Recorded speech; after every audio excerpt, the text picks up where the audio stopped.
first and foremost, thank you all for being here. And so like Carol said about Deacon Joe and Bill Griesbacher. Bill Griesbacher. I think about this a lot, where Jesus says where two or three are gathered, there I am in the midst of them. They're truly here with us right now. And like what I told Marianne on Friday night whenever I saw her and Jim at Troni's, I actually told Marianne this, and she told me to mention this at the talk, and so I'm going to tell you what I told her is, even though they can't physically be here with us tonight, they are here with us because they have the perfect view of us all, which is in heaven. So, amen. Anyway, let's begin with prayer. Dear Heavenly Father, thank you for allowing me to talk about my journey, and let me, whatever I speak tonight, don't let it be my words, but let it be your words. In Jesus' name we pray. Amen. Okay, so what my talk is kind of about is just with my my journey in life and how it all came about and kind of how I deal with grief. So I want to start off by saying first that whenever I was a very young child, I was really thinking about becoming a priest. And I always thought I was supposed to be a priest. And so my parents would constantly ask me over and over again, who do you want to invite to your birthday party? And I said, well, let's invite priest. And my mom looked at me and she's like, really, Michael, you want to invite priest to your birthday party? And I said, yeah, Mom, totally. All the cool kids do it. So then I invited your pastor, Father Dusty was there, Father Zach was there, Father Bernie was there, and Father Ted Temple was there. So, as you can see, that's like a big party. Yeah, all thought of, right? So whenever I had my birthday party, they all showed up and everything, and I didn't think anything of it, and I'm like, this is pretty cool. And then I started thinking about the priesthood even more as soon as I got older. And then my 8th grade year, as some of you well know, there's a project called the Sarah Club, and I got awarded that project. It's basically like a project where you can interview a priest or religious or whoever you decide to interview. And so I wrote about becoming a priest because I thought that was my calling at the time. And so I remember I was in school one day, and my teacher in the 8th grade was like, hey, Michael, I need to see you after class. And so I started panicking. What the world's going on? I thought I was a saint, but I guess I wasn't. So then I start shaking, and I asked my teacher at the end of class, I said, so what do you want exactly from me? And she's like, well, congratulations, Michael, you won the Sarah Club project. And I said, huh. That's what you had me so worried about? Really? Are you seriously? Anyway, so then I decided, you know what, maybe this is my calling in life. And so then I started thinking of it some more, and then so then my freshman year rolled around in high school after I got done with my 8th grade year, and I started thinking about it some more, and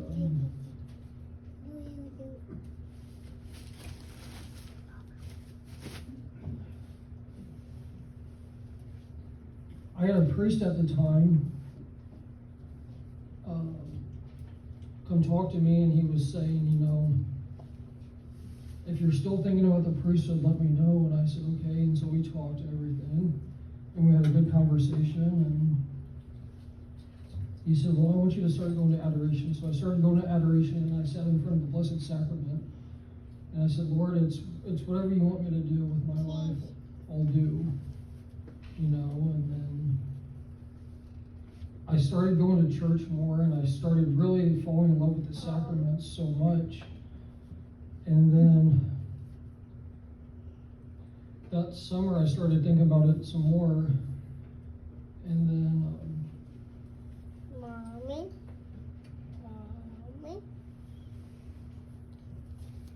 this sweet lady passed away.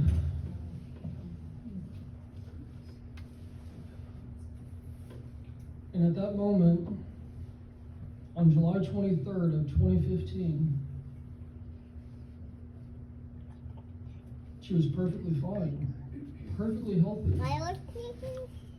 And so she told me, she's like, Michael, I'll see you in the morning. And I said, all right, Mom, I'll see you in the morning. I love you. And she goes, I love you too. And then I get a text from her, and she said, I want you to know something. I love you so much, sweet boy, and I'm so proud of you for working with Dad today. And I was so excited because I made $50 on a tree job with my dad, and I hated doing tree work, and she was proud of me. And I'm like, good, I can start, saving up for a car and whatnot. And then the next morning I wake up and I hear sirens and I hear police cars, and I'm like, okay, I'm gonna just sleep on this. So I slept on it, and I kept on sleeping on it. And then I kept hearing them come closer and closer and closer. And then something told me, Michael, get up right now. Because I was sleeping in my basement at the time. And at that moment, I got up. My dad and sister are trying to revive my mom upstairs, and they can't even tell me what's going on because they're so distraught and so sad. And then all of a sudden I see 2 firefighters, a paramedic, walk in my house, and I'm like, this cannot be it. What the heck is going on, God? And there's this guy, this paramedic at the time, he just looked at me and he just started shaking his head, no. And I'm like, what do you mean, no? I don't understand why you're shaking your head, no. And he goes, buddy, I'm sorry, but your mom's been gone for this 2 hours. And at that moment, I wanted to give up. I just wanted nothing to do with God.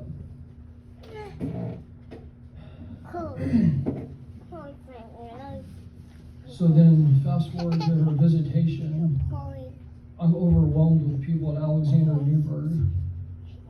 So many people came up to me and said, oh, Michael, I'm so very sorry about your loss. And I was overwhelmed by all the people who came to support me and my family.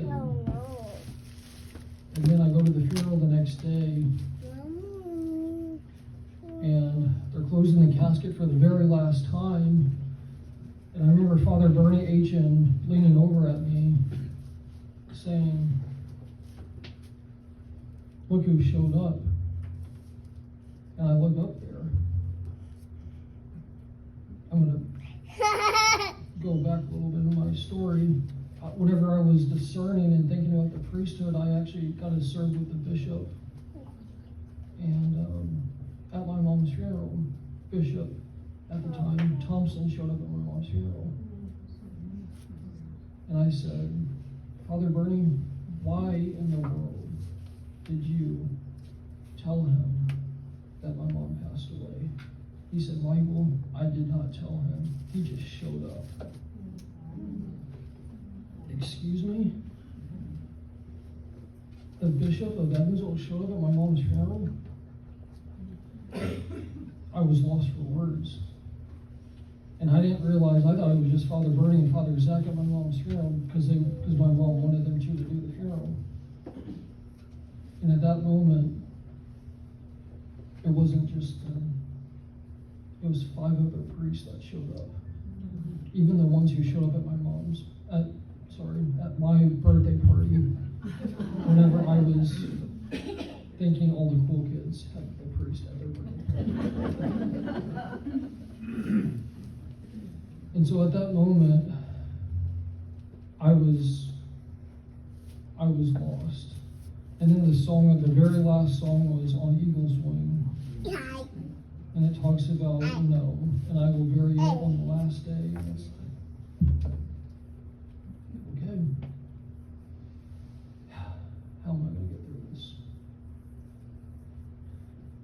And then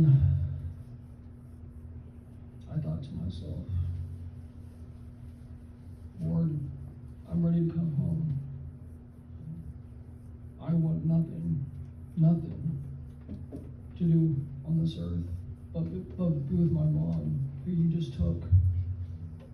I mean, who wouldn't want to be with such a beautiful woman like her? I mean, she was my best friend. I did everything with her. I mean, I got confirmed probably 3 months prior to her death. And it was at one of those moments I just thought, you know,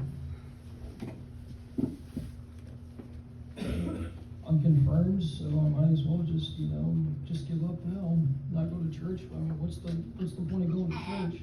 I'm just going to go through the motions anyway. So that night, whenever she passed, I mean, the next day I went to church. I just went through the motions, and I started going to adoration right after she passed, and I said, Lord, like, if my mom's okay, I need you to show me some kind of sign she's okay.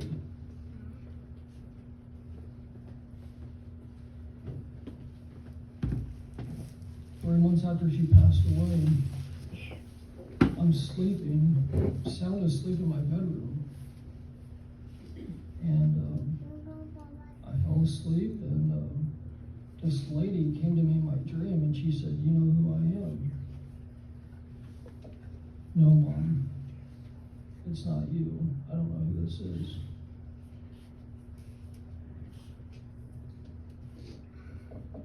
So who are you? And she said, Michael, I am your mother, and I am okay. And I truly believe it was her at that moment, because I saw a younger version of her.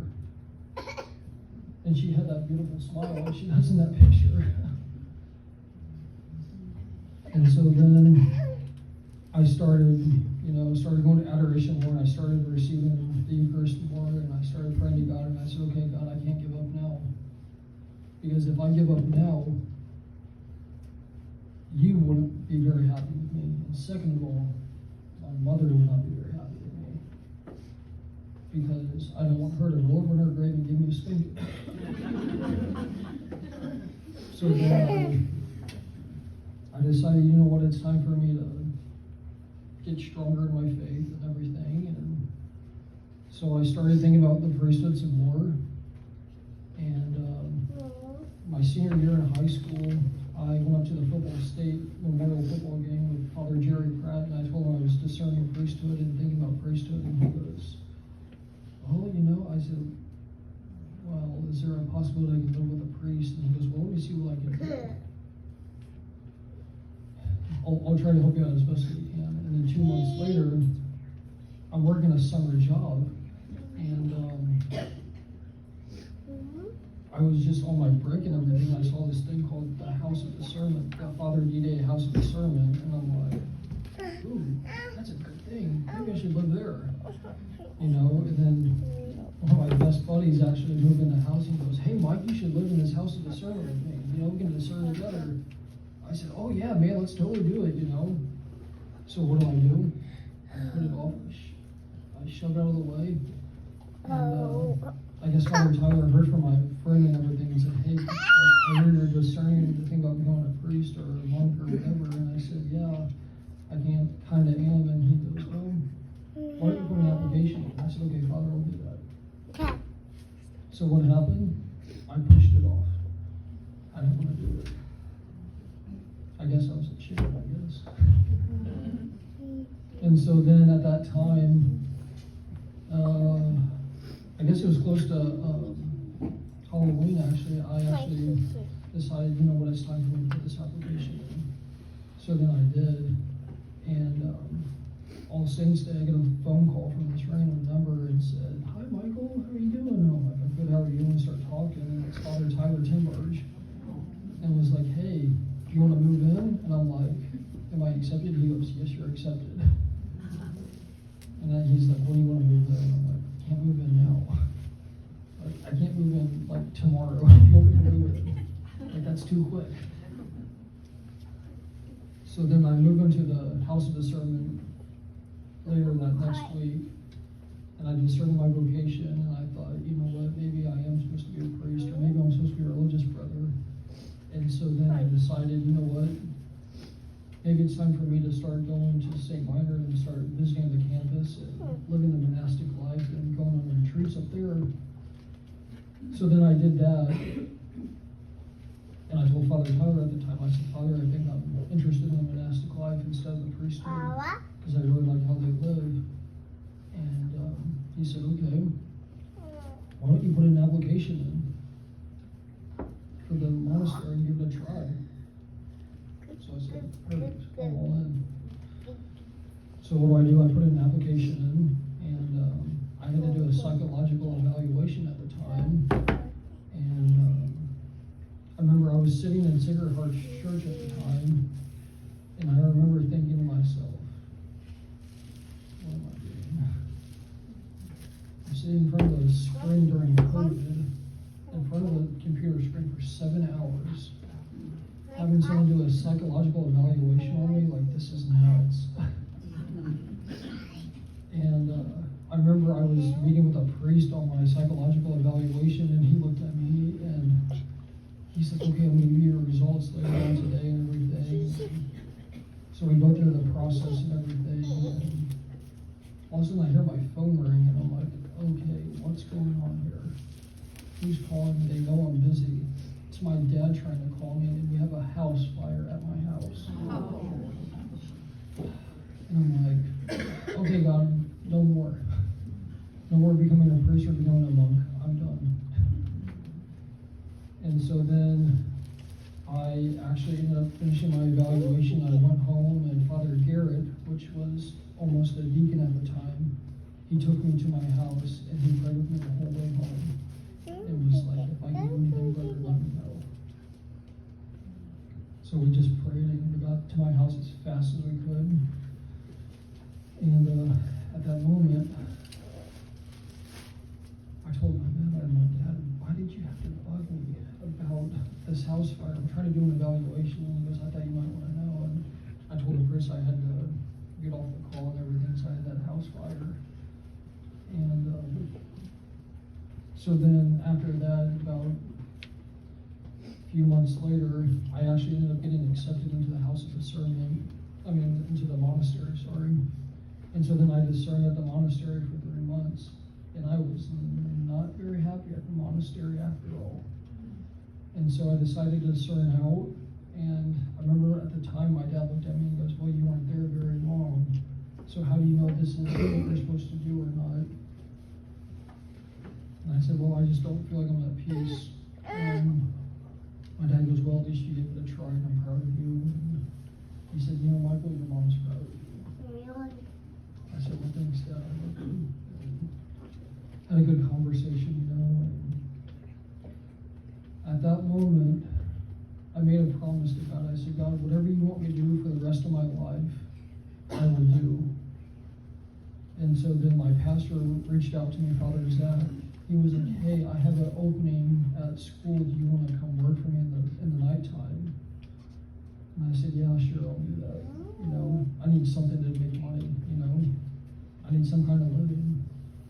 So I had the privilege and the honor, and don't be jealous of this, but I actually had the privilege and the honor to scrub toilets. So I did that for probably about a year, almost a year and a half. And I remember I was cleaning the classrooms at night and everything, and I made a promise to God, and I said, God, you know, if you want me to scrub toilets and you want me to, you know, clean classrooms the rest of my life, that's what I'll do. I mean, it's your will, not my will. Let your will be done. And so then I was working a funeral one of the days whenever I was about to go into work, and I remember at the time the funeral director approached me and said, hey, Michael, what are you into these days? And I said, I'm currently scrubbing toilets, and I'm not very happy. Well, I made God a promise that if I'm supposed to scrub toilets the rest of my life, I'm going to do it. And he said, well, what are you looking for?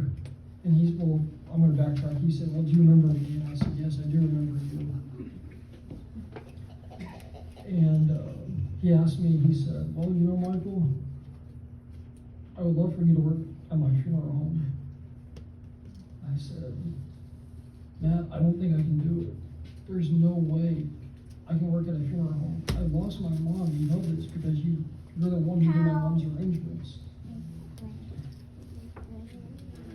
And he said to me, he said, Michael, if you don't like the job, it's okay. He goes, I just don't put the offer out there. So I said, okay.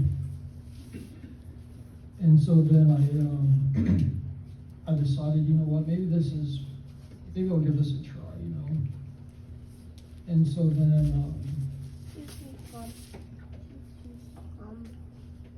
I go to Alexander East on December the 5th.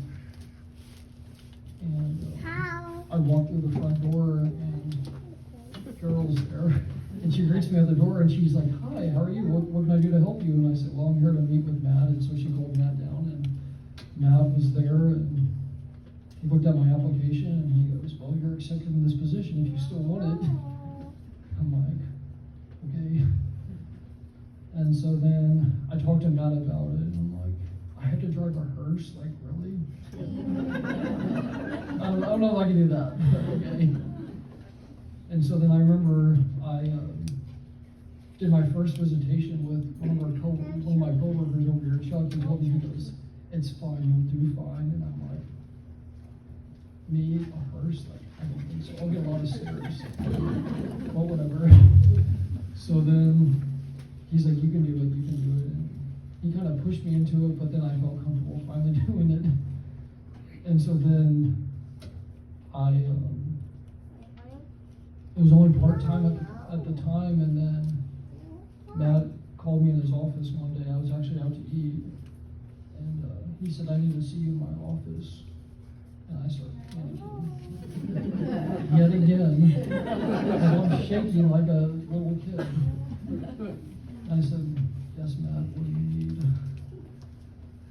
What can I help you with? And he said, well, Michael, he goes, I got to promote you to full-time. And he goes, I don't know what you're doing to these families, but you're impacting them in a way that no one has ever impacted people. And I said, well, maybe this is my calling. And so at that moment,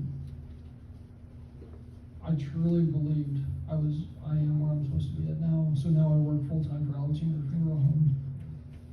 And I had a priest come to me recently, and he said to me, he said, Michael, even though you're not called to be a brother or a priest, you can still minister to God's people every day in your job. And I said, amen, brother. And so now, my job is not a job, it's a ministry, because every day I walk through that door, whenever I walk through that door every single day, I tell myself, Lord, whatever happens today, let it be for your will and not my own, because I'm supposed to be your hands and your feet and your eyes and your ears, because we need Jesus in this world.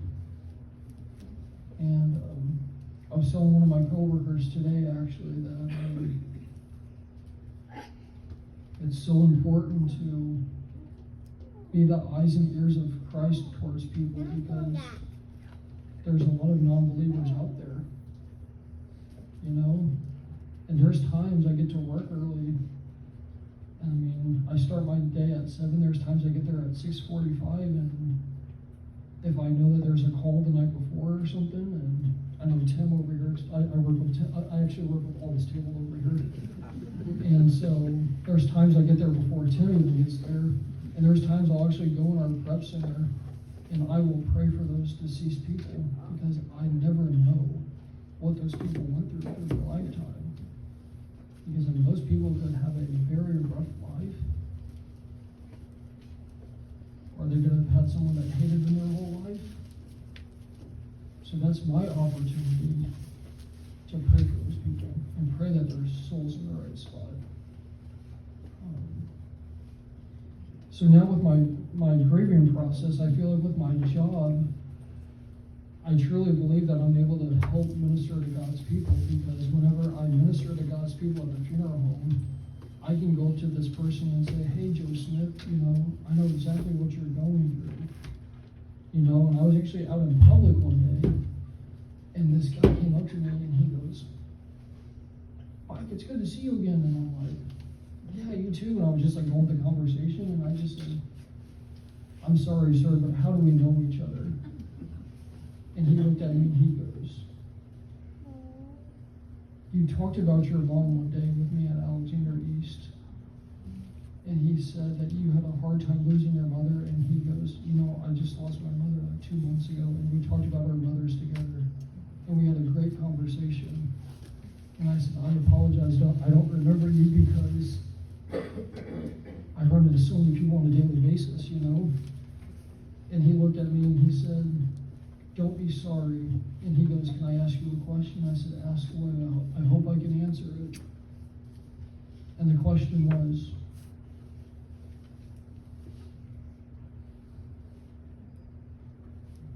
can I give you a hug? Because I love you, because you have supported me, and you loved me, and you've cared for me, and you've been like a brother to me.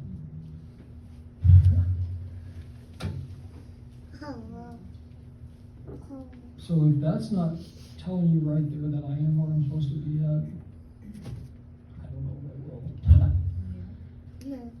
So I think with my grieving process too, I used to never ever, I wouldn't say never ever had a relationship with my father, but like it was always hard for me to get along with my dad, because anytime my mom would go to the grocery store, I'd say, oh mom, I'll go along with you. And if my dad would say, I'm like, nah, I'm not gonna go. Is mom gonna go? Then I'll go. My dad goes, what am I, chopped liver? But it's just one of those things where now I have a relationship with my dad that is stronger than ever. And I truly believe my Catholic faith is stronger than ever now, because as many of you know what this is, I pray this every single day, because whenever I pray this rosary every single day, the only way I'm going to get to Jesus and have Jesus give me to my mom is if I pray this. And if I can give you any words of wisdom tonight, which I don't know if I've given too much, I would highly recommend you start praying the rosary every single day, because the Blessed Mother is there, and she will lead you to her Son, and her Son will lead you to your loved ones who have gone before you. I truly believe it. And whenever we grieve and we mourn the loss of our loved ones, it's one of those things where Jesus never leaves us. He's right there with us. Jesus says in the Bible, where two or three are gathered, there I am in the midst of them. There's times that I work at my job and I don't see very many people at a funeral, and I think, man, these poor people don't have anyone. And I was doing a gravesite yesterday.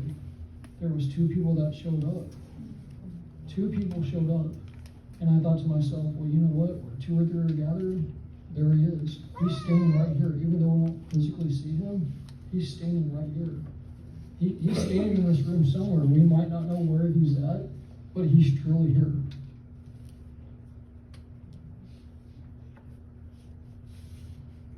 There's so much I could tell you about my mother, but I could be here all night. But if there's anything I can help you with or pray for, whenever I pray my rosary every day, do not hesitate to get my phone number from anyone here, the people who are in charge, because I love praying for people, and I appreciate when people pray for me. And so I'm going to end you with this quote that I found online.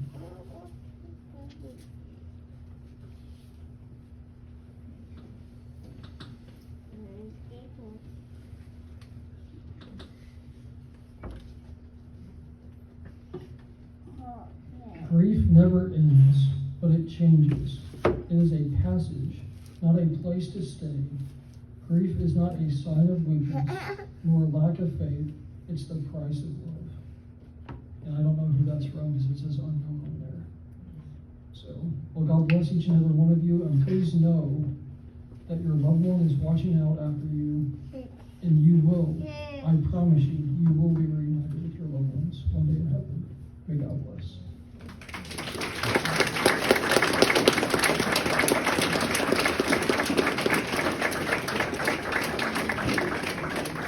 I actually didn't have to use my notes. Holy Spirit, baby.